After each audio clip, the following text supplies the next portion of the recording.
Mi hermana, me queda un fuerte aplauso a los jóvenes, por favor, la para jóvenes.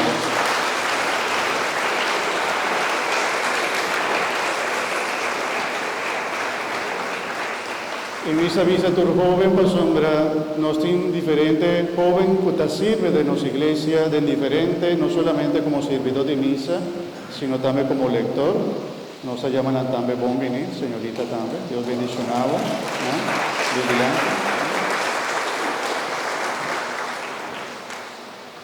el otro dos jovencitas también con mis sales aquí también, bien. Pues sombra también está lector de nuestra iglesia y nos está pidiendo, Señor Dios, para seguir ayudando, para proclamar palabra con gracia, bendición. Para cada palabra que nos proclamamos sea bendicionada en nombre de Cristo, nuestro Señor. Amén.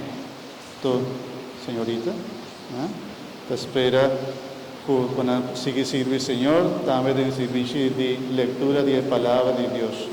Un buen minutame, un aplauso para también un día más. Cuatro pueblo, Ananguac,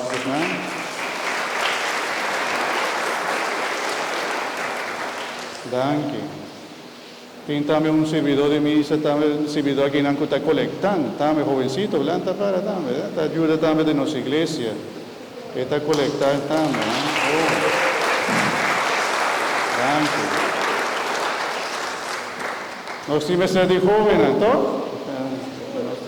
Abre puertas para jóvenes sirve, aquí en nuestra iglesia, para sentir que Dios está cerca de nosotros.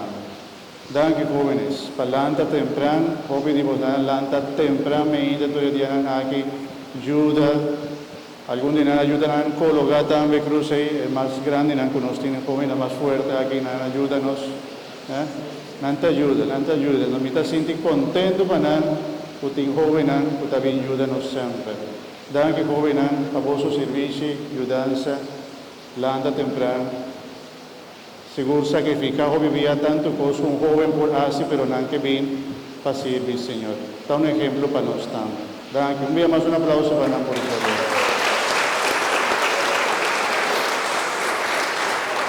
Danke, señoritas. Muchas danke. Danke.